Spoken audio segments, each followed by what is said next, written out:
बिस्मिल्लाहिर्रहमानिर्रहीम। अस्सलाम वालेकुम नाज़रीन, आप यूट्यूब चैनल देख रहे हैं। मैं इमरान ख़ान हूँ। सबसे पहले तो सोहराब बरकत मेरे छोटे भाइयों की तरह है, बहुत अच्छा जर्नलिस्ट है और हक़ और सच की एक आवाज़ है पाकिस्तान में। और आजकल वो काम कर रहे हैं siyaasat.pk के साथ और बड़े मेहनती सहाफ़ी हैं और बड़ी मेहनत के साथ उन्होंने अपना एक मुकाम बनाया। उन्हें गिरफ़्तार कर लिया गया इस्लामाबाद एयरपोर्ट से। गिरफ़्तार करने की कोई वजह सामने नहीं आ रही, कोई मुकदमा उनके ऊपर नहीं है, अब तक कोई मुकदमा उनको बताया भी नहीं गया, ना सहाफ़ियों को पता चला।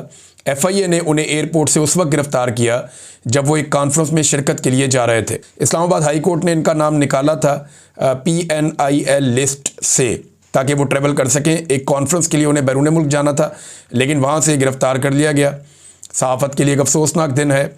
अब मैं उम्मीद करता हूँ उन तमाम सहाफ़ियों से और सहाफ़ती तंजीमों से जो शाहज़ेब खानज़ादा के मामले में बहुत उछल कूद कर रहे थे।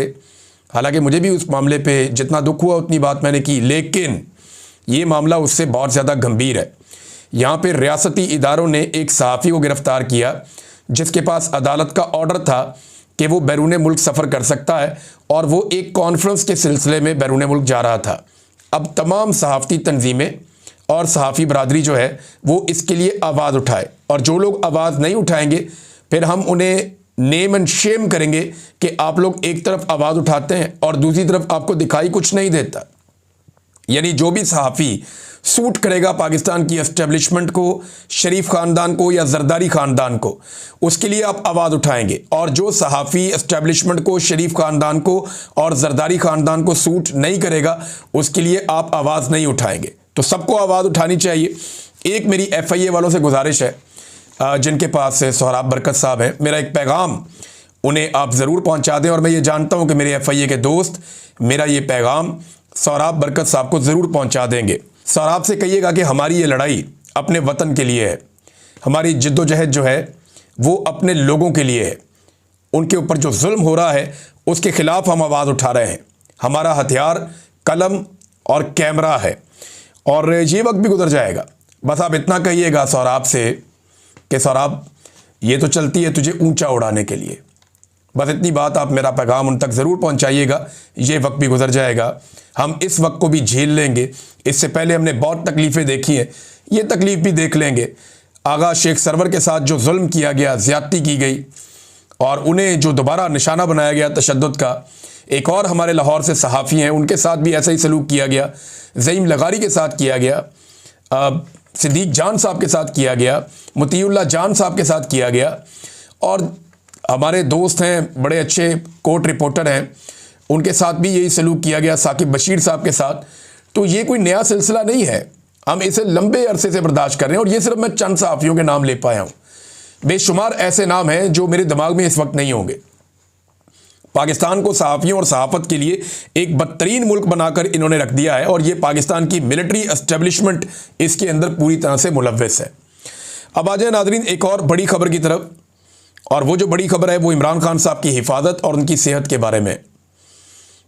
सबसे पहले इंडियन मीडिया ने एक खबर चलाई कि इमरान खान साहब को जेल के अंदर कत्ल कर दिया गया। ये खबर चलाई इंडियन मीडिया ने और इंडियन सोशल मीडिया के ऊपर यह खबर फैलाई गई।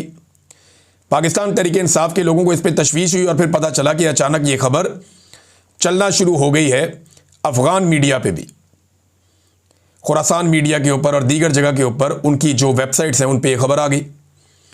और ये क्लेम किया गया कि इमरान खान साहब को मुबैना तौर पर इस खबर के मुताबिक जेल के अंदर कत्ल किया गया। अब पाकिस्तान तहरीक-ए-इंसाफ के सोशल मीडिया की जानिब से इस पर रद्द-ए-अमल आना फितरी था, लेकिन वो बहुत समझदार और बड़े मोहतात हैं, बाशऊर लोग हैं। तो उन्होंने इसको एक साजिश के तौर पे लिया। उन्होंने कहा जी ये हमें टेस्ट कर रहे हैं, हमें चेक करना चाहते हैं कि इस किस्म की खबर अगर आती है तो उसके ऊपर रद्द-ए-अमल क्या आएगा। अगर तो ऐसा कुछ किया जा रहा है तो इनको अंदाज़ा भी नहीं है, इनकी नस्लें तबाह हो जाएंगी। इस किस्म का मजाक करने वाले या इस तरह की हरकत करने का कोई सोचेगा भी ना तो इनकी नस्लें तबाह हो जाएंगी। ये हमेशा याद रखेंगे कि इन्होंने किया क्या। बहरहाल ये खबर चलवाई गई पहले इंडिया से और उसके बाद अफ़गानिस्तान से। पाकिस्तान तहरीक-ए-इंसाफ का इसके ऊपर आप मौक़िफ़ ले लीजिए। पहले उन्होंने कहा कि जी साबिक़ वज़ीर-ए-आज़म इमरान खान साहब की खैरियत से मुताल्लिक़ अफवाहों पर पाकिस्तान तहरीक-ए-इंसाफ का रद्द-ए-अमल और हुकूमत से मुतालबा। अफ़गानिस्तान और भारतीय मीडिया के प्लेटफॉर्म्स और गैर मुल्की समाजी राब्ते के अकाउंट से साबिक़ वज़ीर-ए-आज़म पाकिस्तान इमरान खान साहब की खैरियत से मुताल्लिक़ घिनौनी अफवाहें फैलाई जा रही हैं। हम हुकूमत वक्त और वजारत दाखिला से मुतालबा करते हैं कि इस अफवाह की फौरी और वाज़ेह तरदीद और वजाहत करे और फौरी तौर पर जनाब इमरान खान साहब की फ़ैमिली की मुलाकात करवाई जाए।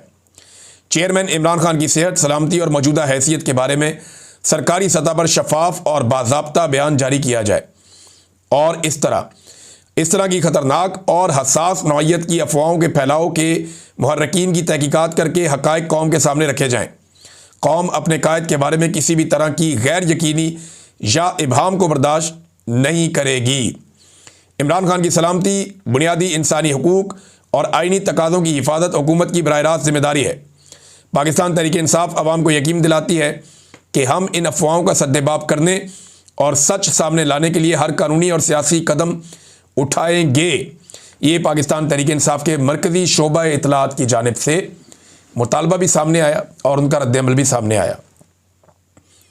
अब अडियाला जेल हुकाम को फिर हुक्म दिया गया हुकूमत की जानिब से कि अफवाह बहुत फैल गई है और पाकिस्तान तहरीक इंसाफ उस पर बिलीव नहीं कर रही। जो वो चाहते थे वो नहीं हुआ। देखे ना, एक दिन पहले अफवाह फैलाई गई कि पाकिस्तान तहरीक इंसाफ के वर्कर्स ने अडियाला जेल के ऊपर हमला कर दिया, चढ़ाई कर दी, जबकि वहाँ मौजूद सहाफ़ियों ने कहा कि ऐसा कुछ नहीं हुआ। आज खबर ये चलवाई गई इंडियन और अफगान मीडिया के ऊपर, ये क्या खिचड़ी पका रहे हैं। इमरान खान साहब की बहनों ने तशवीश का इजहार किया। उन्होंने कहा जी हमें सख्त तशवीश है हमारे भाई की सेहत के हवाले से और उसकी सलामती के हवाले से, हमारी इमरान खान साहब से मुलाकात करवाई जाए। अब अडियाला जेल से जो पैगाम आया और उन्होंने जो बात की, उन्होंने कहा जी इमरान खान साहब जेल में मुकम्मल तौर पर सेहतमंद हैं, अफवाहों में कोई सदाकत नहीं है और उनका मुकम्मल ख्याल रखा जाता है और अडियाला जेल से कहीं और मुंतकिल करने की खबर में भी कोई सदाकत नहीं है। ये जनाब जेल हुकाम ने इसके ऊपर स्टेटमेंट जारी किया। तो एक तो तरदीद आ गई। दूसरा एक चीज़ और है, ये शाहिद खटक साहब ने बताया। उन्होंने कहा जी इमरान खान साहब ने हमें पहले ये पैगाम दे दिया था कि अगर मुझे अडियाला जेल से ज़बरदस्ती कहीं मुंतकिल किया जाए या अडियाला जेल से मुझे कहीं मुंतकिल करने की कोशिश की जाए तो पूरे खैबर पख्तूनख्वा को फौरी तौर पे बंद कर दिया जाए। ये इमरान खान साहब का हुक्म था। इसको शाहिद खटक साहब ने बताया कि अगर मुझे शिफ्ट किया जाए तो खैबर पख्तूनख्वा को फौरी तौर पे बंद कर दिया जाए। इमरान खान साहब की जेल और उनके केसेस के हवाले से एक स्टेटमेंट जो है वो सुहेल अफरीदी साहब ने भी जारी किया और ये जो स्टेटमेंट है ये स्पेशली मंगल के दिन के हवाले से है। उन्होंने कहा जी हमारे जितने भी MPAs और MNAs हैं और सेनेटर्स हैं उनकी हर मंगल को इस्लामाबाद हाई कोर्ट के बाहर हाज़िरी यकीनी बनाई जाए। हमारे जितने भी इमरान खान साहब के टिकट पर लोग इलेक्शन लड़े हैं, चाहे वो जीते हैं चाहे वो हारे हैं, उनकी हर मंगल को इस्लामाबाद हाई कोर्ट के बाहर मौजूदगी ज़रूरी है। जो वहाँ मौजूद नहीं होगा हम इसको नेम एंड शेम करेंगे। वहाँ इसलिए एहतजाज ज़रूरी है कि वो खान साहब के केसेस नहीं लगा रहे। 1 बजे के बाद वहाँ से अडियाला जेल जाएं और खान साहब की बहनों के साथ बैठें, यानी पहले जाएं अदालत में कि केसेस लगें और उसके बाद इमरान खान साहब की बहनों के साथ अडियाला जेल के बाहर जाएं और वहाँ उनकी बहनों के साथ बैठें। ऐसा नहीं हो सकता कि इमरान खान जेल में हो और हम उसके नाम पर मुंतखब होने वाले घरों में आराम से बैठे रहें। सुहेल अफरीदी, ये वैसे मुशक्कत ज़्यादा करनी नहीं पड़ेगी। एक आधे हफ्ते में आसिम मुनीर साहब का प्रोग्राम मुकम्मल हो जाएगा और फिर इमरान खान साहब की मुलाकातें भी दोबारा शुरू कर दी जाएंगी। इमरान खान साहब के केसेस भी दोबारा अदालत में, जेल की जो अदालत है उसके अंदर चलना शुरू हो जाएंगे, तो चीज़ें वापस नॉर्मलाइज कर ली जाएंगी। सिर्फ आसिम मुनीर साहब अपने गोल्स या अपने टारगेट्स जो हैं उनको अचीव कर लें। उनकी ताहयात इस्तिस्ना, ताहयात मुराद और ताहयात जो चीज़ें हैं वो उनके कंट्रोल में आ जाएं तो उसके बाद फिर कोई मसला नहीं है। नादरीन, यहाँ पे एक और ताहयात का क्योंकि जिक्र छिड़ा तो एक रिटायर जज साहब हैं, जस्टिस रिटायर मुशीर आलम साहब, उन्होंने एक स्टेटमेंट दिया और उनका स्टेटमेंट जो है ये बड़ा मजहबी नौइयत का स्टेटमेंट है, लेकिन क्योंकि वो साबिक जज हैं और उन्होंने बड़ी जिम्मेदारी के साथ स्टेटमेंट दिया। उन्होंने कहा मैं ये बात कहना नहीं चाहता था लेकिन अब मैं ये बात कर रहा हूँ कि ताहयात इस्तिस्ना शिर्क के बराबर है। वैसे शिर्क वो जुर्म है जिसकी अल्लाह माफ़ी नहीं देगा। ताहयात इस्तिस्ना शिर्क के बराबर है। ये ऐसा है कि आप खुदा की बराबरी कर रहे हैं, क्योंकि अल्लाह ताला की ज़ात पर सवाल नहीं उठाया जा सकता। मुझे कहा गया ऐसी बात से इज्तनाब करना चाहिए, हो सकता है हमारी तवज्जो दिलाने से वो अपनी इस्लाह कर लें। ये बात जनाब जस्टिस रिटायर मुशीर आलम साहब ने की कि शायद उनके ये कहने से मामला ठीक हो जाए, लेकिन मुझे मामला कोई ठीक होते हुए दिखाई नहीं दे रहे। उसकी वजह यह है कि हुकूमत एक के बाद एक अजीबोगरीब कार्रवाइयाँ कर रही है। नादरीन, एक और ख़बर जो है वो तोशाखाना 2 केस के हवाले से है। उसकी समाअत भी अडियाला जेल के अंदर थी पिछले महीने की 29 तारीख को जो है वो आखिरी समाअत की गई थी, जिसे मनसूख कर दिया गया। और अब एक मरतबा फिर उसी केस की समाअत अडियाला जेल के अंदर होनी थी, बुशरा बीबी की और इमरान खान साहब की, लेकिन उसे मनसूख कर दिया गया है। और अगली तारीख अब बाद में बताई जाएगी। वकला को आगाह कर दिया जी जेल आने की कोई ज़रूरत नहीं है, कोई समाअत नहीं होगी। तो ये नादरीन सूरत हाल है। अब आज क्योंकि जुमेरात का दिन है, आज के दिन में एक दफ़ा फिर पाकिस्तान तहरीक-ए-इंसाफ के लोग जाएंगे अडियाला जेल में मुलाकात के लिए। सुहेल आफरीदी अगर गए तो ये 8वीं मरतबा अदालती ऑर्डर लेकर इमरान खान साहब से मुलाकात करने जाएंगे। और अगर मुलाकात ना करवाई गई तो तवातर के साथ 8 मरतबा वज़ीर आला खैबर पख्तूनख्वा अपने लीडर से मुलाकात के बगैर वापस आएगा। एक तो हाई कोर्ट में इमरान खान साहब के केसेस नहीं लगते, दूसरा केसेस ना लगाने के पीछे आपको पता है पहले आमिर फारूक साहब थे, अब डोगर कोर्ट बन गई है, सरफराज डोगर साहब आ गए हैं। तो ऐसे इंसाफ थोड़ी मिलेगा इमरान खान साहब को। पूरा का पूरा अदलिया का निज़ाम ही एस्टेब्लिशमेंट ने अपने कंट्रोल में कर लिया है और अब अदलिया जो है वो एक मातहत इदारा बन के रह गया है।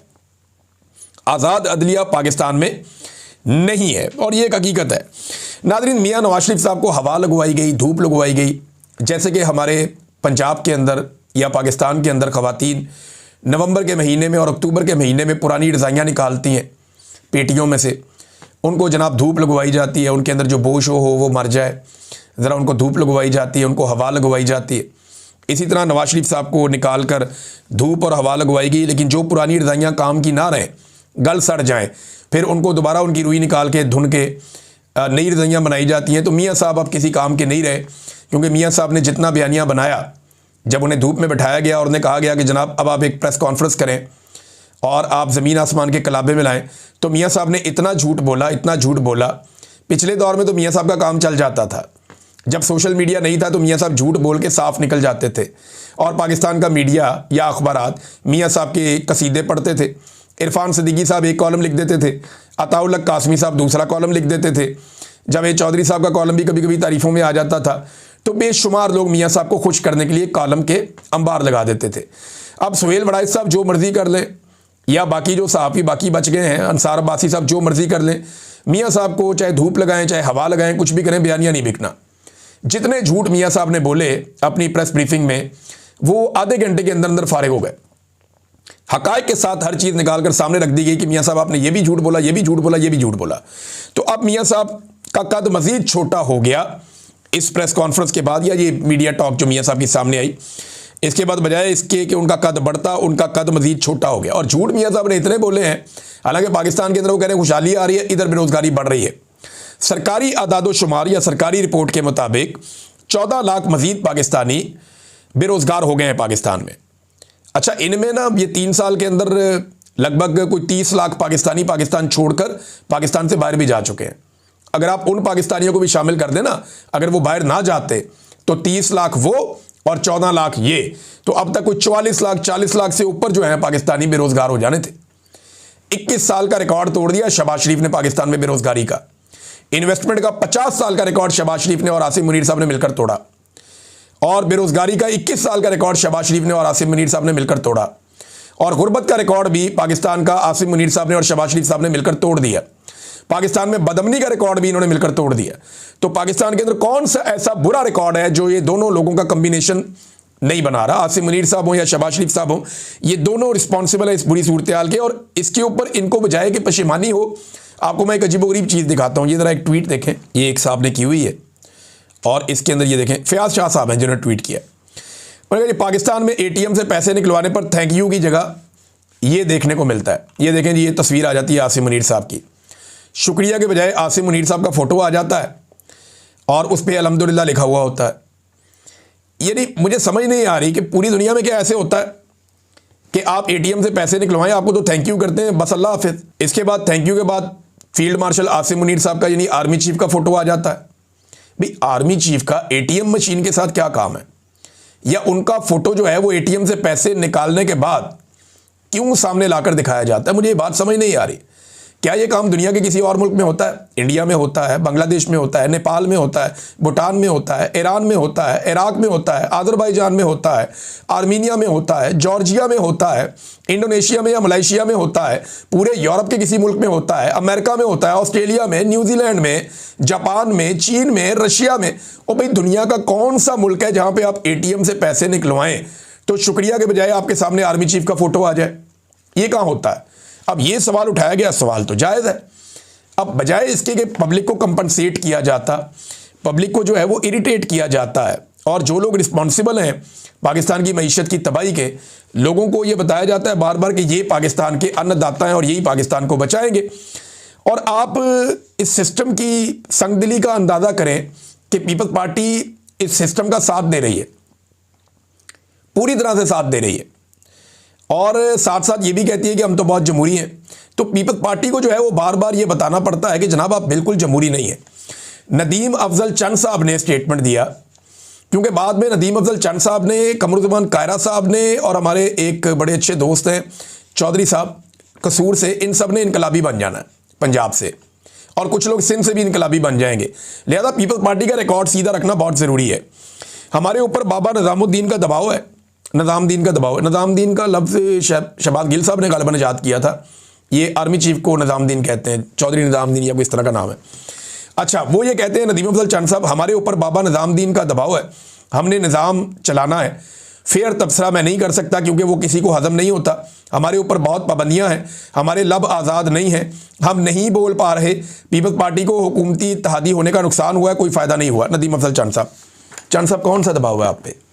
आप पे ये दबाव है कि आपको वफाक के अंदर हुकूमत का हिस्सा बनाया गया, आप पर यह दबाव है कि चेयरमैन सेनेट आपका बनाया गया, आप पर यह दबाव है कि 2 सूबों में जहां आपकी हुकूमत नहीं है वहां पे आपको गवर्नर दिए गए, आप पर यह दबाव है कि बाकी 2 सूबों में आपको आपके वज़ीर आला दिए गए, आपके ऊपर यह दबाव है कि आपको अब इस वक्त आज़ाद कश्मीर के अंदर भी एक हुकूमत बनाकर दी गई, आप पर यह दबाव है कि आपको हर वो चीज़ दे दी जाती है जिसका आप तकाजा करते हैं।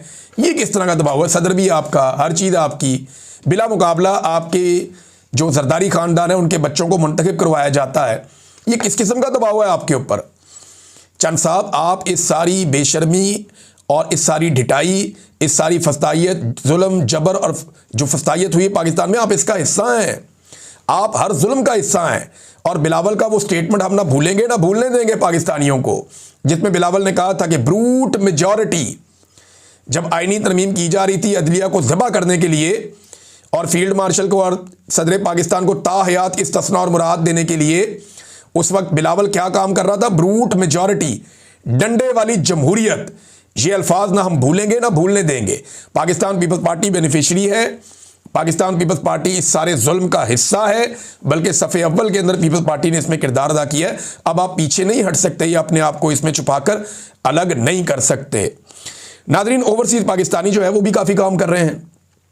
ये क्योंकि बहुत ज़्यादा एहतजाज हुआ 26 नवंबर को, जो कत्लेआम हुआ था गुज़िश्ता साल, उसको लेकर, और अभी एक यौम तासीस मनाया जा रहा है ISF UK की जानिब से। 28 नवंबर को यौम तासीस है, और इसके प्रोग्राम के अंदर जो है वो ये भी शामिल है कि गोली क्यों चलाई। तो पाकिस्तान तहरीक इंसाफ जो है वो एक्टिवली चीज़ें कर रही है, और ये जो प्रोग्राम होने जा रहा है पाकिस्तान तहरीक इंसाफ की जानिब से, ये प्रोग्राम लंदन में होगा 28 नवंबर को, और इसके और ये ISF करेगी। यानी ISF अब लीड लेना शुरू हो गई है जब से उनका वज़ीर आला बना, और उनके कुछ वज़रा सामने आए हैं। एक और नाज़रीन खबर है, वो ये है कि Tom Lantus, human rights commission है अमेरिका का, ये बड़ा तगड़ा है जी, इसकी बात पूरी दुनिया में सुनी जाती है। इन्होंने भी एक ट्वीट किया है अभी, और इसमें उन्होंने कहा जी कि 1 year ago today Pakistani security forces unleashed terrible violence against protesters in Islamabad, killing more than a dozen people and injuring many more. Thousands were arbitrarily detained. Thorough independent investigations must be conducted and justice served. ये कह रहे हैं जनाब कि 1 साल पहले पाकिस्तान के अंदर सिक्योरिटी फोर्सेस ने बड़ा टेरिबल किस्म का एक वायलेंस अटैक किया था एहतजाज करने वालों के ऊपर, जिसमें 1 दर्जन से ज़्यादा लोग कत्ल हो गए थे और बहुत सारे लोग ज़ख्मी हो गए थे। हज़ारों लोगों को गैर कानूनी तौर पे हिरासत में ले लिया गया था। एक थॉरो इन्वेस्टिगेशन होनी चाहिए एक इस सारे मामले के ऊपर और इसमें इंसाफ फराहम किया जाना चाहिए। इन्होंने एक मरतबा फिर इंसाफ के लिए आवाज़ उठाई है, Tom Lantus human right commission, और ये अमेरिका का एक बड़ा तगड़ा कमीशन है। इसकी आवाज़ पूरी दुनिया में सुनी जाती है और इसका दबाव भी बहुत आता है। नाज़रीन, इस वीलॉग को यहाँ ख़त्म करते हैं, नेक्स्ट वीलॉग में मज़ीद बातचीत करेंगे। अब तक के लिए इतनी, अपना ख्याल रखिएगा, अपने चैनल का भी। अल्लाह हाफ़िज़।